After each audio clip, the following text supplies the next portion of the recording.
शिक्षा का व्यवस्था ना हो पाए, हम गरीब आदमी कहाँ से प्राइवेट में पढ़ाएंगे। यहाँ किसी का दूसरे का मजदूरी हम लोग कर रहे हैं। दूसरे का मजदूरी, किसका मजदूरी कर रहे हैं? भाई बड़े बड़े किसान लोग का, बड़े बड़े किसान लोग का। आज हमारी उपस्थिति प्राणपुर ग्राम सभा में है।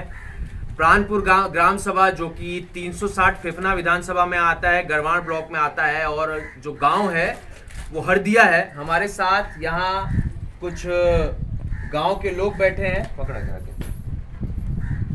आगे आओ, फट। हमारे साथ कुछ गांव के लोग हैं, इन लोगों से हम बातचीत करेंगे। जैसा आप सबको पता है, हम गांव-गांव घूम के संघर्ष कर रहे हैं। एक समस्या जो गांव के लोगों की है वो जानने की कोशिश कर रहे हैं। बड़ा मुश्किल होता है गांव में आके लोगों से बातचीत करना, क्योंकि लोग खुल के बात नहीं करते हैं किसी ना किसी कारण से। लेकिन उम्मीद है आज हमारी खुल के बात होगी और चर्चा होगा, जिसमें जाना जाएगा गांव के लोगों से कि गांव की समस्या क्या है, गांव का सड़क का क्या हाल है, यहाँ आवास कितनों को मिला है, यहाँ जो वृद्धा पेंशन है या वृद्ध पेंशन है कितने लोगों को मिला है, कितने लोगों का राशन कार्ड पे नाम है, आधार कार्ड पे नाम है, प्रधान जी का काम कैसा है, चूंकि 4 साल लगभग हो चुका है प्रधान के चुनाव का भी। तो आइए शुरुआत करते हैं, हमारे लोकल लोगों से बात करते हैं, हरदिया ग्राम सभा के लोगों से। आपका नाम बताइए तनी जोर से। हरे राम। हरे राम जी। हरे राम जी, आप मुझे बताइए कि इस हरदिया गांव का विकास इस प्रधान के 4 साल के तत्काल में लगभग होने वाला है, क्या रहा? यहाँ तो कुछ काम ही नहीं हुआ है इतने दिन में। पास ले चलो। कुछ काम नहीं हुआ है? कुछ काम नहीं हुआ। अच्छा, तो जैसे मैं पूछूं, हरदिया ये टोला हुआ है, ऐसे प्राणपुर में कितने टोले पड़ते हैं? 4-5 है यहाँ पर। 4-5 है। क्या क्या नाम हो गया? अदाई पट पर, हाँ। फिर कुसहास है, सातनपुर सोहराई है, हाँ। हरदिया है, कुसहास है, प्राणपुर है। तो आपका कहने का मतलब है कि हरदिया को एकदम इन लोगों ने पिछड़ा छोड़ रखा है? यहाँ कोई काम ही नहीं हुआ है। कोई काम नहीं हुआ है। कोई कारण उसका? कारण क्या बताएं? जैसे आप लोग प्रधान जी के पास जाते हैं, उनसे बातचीत करते होंगे कि भाई हमको भी कुछ सरकार द्वारा जो सुविधा मिल रही है वो दिया जाए, तो क्या जवाब रहता है उनका? हम लोग तो प्रधान जी के जाते नहीं। अच्छा, ऐसा। अच्छा, ये बताइए। कोई सुनवाई नहीं होता, हम नहीं जाते हैं। कोई सुनवाई नहीं होता, कोई काम के लिए नहीं जाते। अच्छा, खिलाफ किया बतिया रहे हैं। चलिए आपसे बात खिलाफ किया बतिया रहे हैं, आपसे बात किया जाएगा। जी, ये बताइए कि ये सड़क जो मैं कहूंगा भाई साहब को दिखाने के लिए, इधर भाई साहब उधर दिखाइए, ये जो रोड है वो दिखाने के लिए। अब आ जाइए इधर भाई साहब। हाँ, तो ये सड़क के बारे में हम लोग यहाँ चर्चा कर रहे थे। सड़क की स्थिति ऐसी है और कब से ऐसी है, क्या इसका इतिहास रहा है सड़क का? 5 साल 6 साल हो गया। इसे कल्याण तिवारी विधायक मंत्री थे, मंत्री से विधायक से मंत्री हुए जी, और तब तक लिए बोले रोड को गिट्टी गिरवा करके कोई दो ठेकेदार कराया, दोनों भग गया। तो ये किस तरीके से ऐसा है? कितने समय से ऐसा है? 5 साल 6 साल हो गए। 5-6 साल से है। यानी विधायक जब थे वो मंत्री थे, भूपेंद्र तिवारी जी आए यहाँ गिट्टी गिरवाए और उसके बाद इसी प्रकार से ये है। छोड़ दिया, तब से कोई आया नहीं। तो ये जानना बहुत ही जरूरी है कि गांव में इस तरीके का हर जगह हमको अधिक, ए बाबू लोग चुप रहो लो, हम लोग को गांव में इस तरीके का हर जगह देखने मिलता है। हम लोग जाते हैं तो काम शुरुआत हो जाता है, लेकिन वहीं का वहीं अधूरा छोड़ के उसको समाप्त कर दिया जाता है। काम के नाम पे पैसा ले लिया जाता है, लेकिन काम पूरा नहीं किया जाता है। मैं सही कह रहा हूँ, नहीं कह रहा हूँ? जी, सही है। तो इसके लिए अगर आपसे मान लीजिए जनता, बाबू लोग चुप रहे, इसके लिए यदि आप मान लीजिए आपके विधायक जी के पास आप पहुंचाना चाहें संदेश, जी, तो आप क्या कहना चाहेंगे? सड़क को तत्काल बनवाइए, सड़क को तत्काल बनाइए। ये सड़क कितना लंबा है? 2 किलोमीटर है। 2 किलोमीटर है। तो देखिए 2 किलोमीटर का सड़क है, आप समझ सकते हैं। और ये हर गांव की स्थिति है। जगजीवन जी, आप क्या करते हैं यहाँ पे? जैसे आप किसान हैं कि कुछ नौकरी करते हैं, खेती बाड़ी, क्या आप करते हैं? किसान है। कितना बीघा जमीन है आपके पास? हमारे बीघा तो बाप दादा का 2 काठा है। 2 काठा है, बीघा भी नहीं। तो 2 काठा में तो आजकल लोग अमीर लोग 5 काठा 10 काठा में घर बनाते हैं। तो कब तक मजदूरी करेंगे? मान लीजिए आज आप कर रहे हैं, कल आपका बेटा करेगा, परसों आपका पोता करेगा, क्या इसी तरीके से चलता रहेगा? इसी तरीके से चलेगा। हमारे पास साधन नहीं है तो भाई हम क्या करेंगे? साधन नहीं, मजबूर है। सरकार में ये बताइए कि सरकार में नौकरी कितनी है और क्या मिल रहा है, और किस तरीके से गांव को पिछड़ा, जैसे उत्तर प्रदेश की मैं बात करूं, पूर्वांचल की खासकर बात करूं, तो हमारे यहाँ गांव ज्यादा है, पिछड़ापन ज्यादा है। तो किस तरीके से हम पे ध्यान दिया जाए? जैसे आपने बहुत अच्छी बात कही कि 2 काठा मात्र आपके पास जमीन है, जिसमें घर नहीं बन सकता अच्छे तरीके से, आप चाहो तो बड़ा, तो उसमें आप खेती कर रहे हैं, आपके बच्चे हैं, आपके आने वाला भविष्य है, उनके पास तो कुछ बचेगा ही नहीं।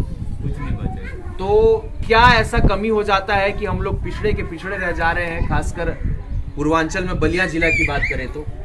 कुछ आप अपनी बात कहना चाहें कि यहाँ पे क्या होना चाहिए सरकार द्वारा सुविधा? सरकार द्वारा क्या होना चाहिए? जैसे जी रहे वैसे जिएंगे। सरकार क्या दे रही है? हम लोग कुछ नहीं दे रही है। कुछ सरकार से कुछ निवेदन, कुछ आवेदन करना चाहेंगे कि हमें अगर हम कुछ? निवेदन भी करते तो हमारे तक पहुंच नहीं पाएगा। नहीं, मान लीजिए, देखिए अब जैसे हम आपके जरिए आए हैं, मान लीजिए संदेश पहुंचा रहे हैं, आज नहीं कल नहीं साल भर बाद अगर कुछ लोग देखे तो कम से कम उनको ये लगना चाहिए कि वाकई में बलिया में इस चीज की कमी है। कमी तो बहुत सारा है। नौकरी की कमी है, खेती बाड़ी में उस चीज की कमी है ना?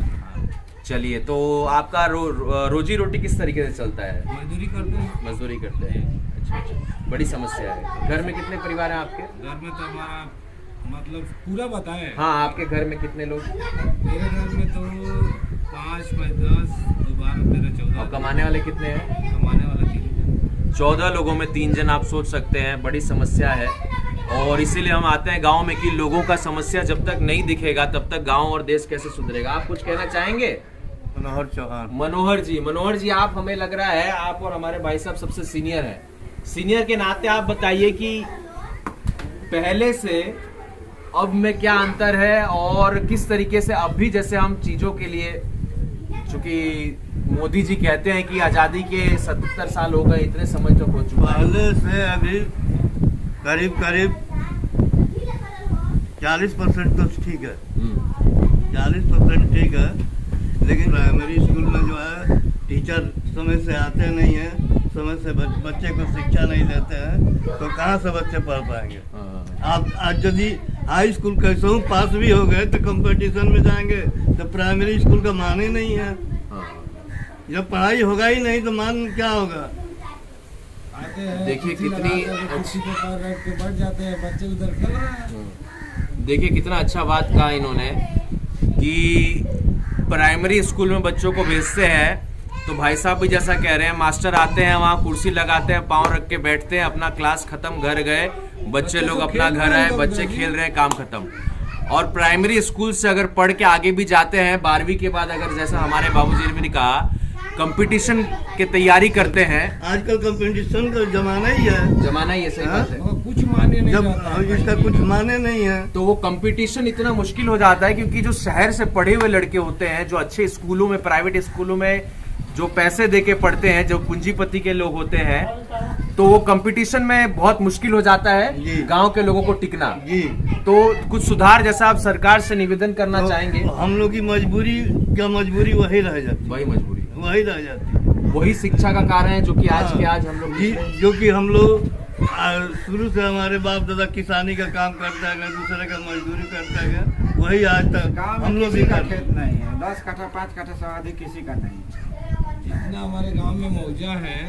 जी, क्या बता रहे हैं आप? हम बोल रहे हैं कि इस गांव में किसी आदमी को भी 10 कट्ठा से खेत ज्यादा नहीं है। 10 काठा से ज्यादा खेत नहीं है इस गांव में, हरदिया गांव में। हाँ, हरदिया गांव। कारण किसी का 5 कट्ठा, किसी का 2 कट्ठा, किसी का 10 कट्ठा, किसी का 15 कट्ठा, मैंने बीघा तो है ही नहीं। कारण रहने का जमीन बाप दादा को उतना ही जमीन है शुरू से। अब हम लोग न नौकरी करते हैं न चाकरी करते हैं, तो कहाँ से हम लोग को खेत खरीदने गए? अपने तो खाने पीने में खत्म हो जाता है। मजदूरी भी नहीं मिलता है कि मनरेगा। अच्छा, प्रधान के बारे में, मजदूरी मनरेगा भी चालू हो गया है। हम लोग आज तक 2 मनरेगा में हम दोनों भाई, 2 लड़के का और हमारा है, लेकिन आज तक साल भर 3 बरिस हो गया, एक दिन भी मजदूरी नहीं की है। 3 बरिस में एक भी दिन मजदूरी नहीं एक की है? दिन भी नहीं। मनरेगा में खाली नाम रखा हुआ है। मनरेगा बंद हो गया है कि चालू है वो भी पता तो नहीं। ये भी पता नहीं इन लोगों को मनरेगा बंद हुआ है कि चालू हुआ है।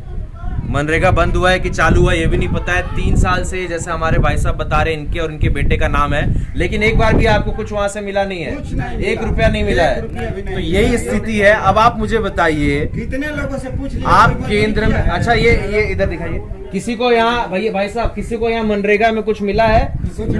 किसी को नहीं मिला है, लेकिन नाम आप लोग का चढ़ा हुआ है। देखिए, अब ये समस्या समझना जरूरी है कि नाम चढ़ा हुआ, उसके बाद भी पैसा नहीं मिल रहा है, तो पैसा जा कहाँ रहा है? और सरकार जब तक इस चीजों पे ध्यान नहीं देगी, जब तक ग्राउंड पे नहीं आएगी, क्योंकि मोदी जी कहते हैं कि मैं 1 रुपया भेजता हूँ तो 1 रुपया नीचे तक जाता है, लेकिन कितना जाता है वो हमें विश्वास नहीं है। तो इस चीज पे समझना जरूरी है, जब तक विकास नहीं होगा गांव का तब तक देश का विकास नहीं होगा। ये बात सच्चाई है। मैं चिल्ला चिल्ला के हर जगह यही कहता हूं कि जब तक विकास गांव का नहीं होगा तब तक देश का विकास नहीं होगा, क्योंकि भारत में आज भी 70% लोग गांव से आते हैं। शुरुआत वहीं से होती है। छोटे बच्चों को, जैसे हमारे एक बाबूजी ने बताया, शिक्षा दीजिए सस्ती, युवाओं को जैसे हमारे साथी ने बताया रोजगार की सुविधा दीजिए, और बुजुर्गों को स्वास्थ्य और चिकित्सालय की सुविधा दीजिए। तो प्राणपुर से मैं आज आप ग्राम सभा में मौजूद था, लोगों से बात करने की कोशिश की। मुझे यही पता चला कि यहाँ पे जो समस्या है लगातार जारी है। नरेगा की समस्या के तहत किसी को यहाँ कुछ मिल नहीं रहा है। शिक्षा की समस्या हमारे एक बाबूजी, सीनियर बाबूजी ने उठाया। खेत की समस्या, इनके पास 5 काठा 10 काठा से किसी के पास ज्यादा नहीं है, और प्रधान के कामों पर भी कई प्रकार के प्रश्न है। तो आप सभी से हम इसी तरीके से आते रहेंगे। आप सभी हमें सहयोग कीजिए, और आप सभी का बहुत बहुत धन्यवाद। जय हिंद, जय भारत।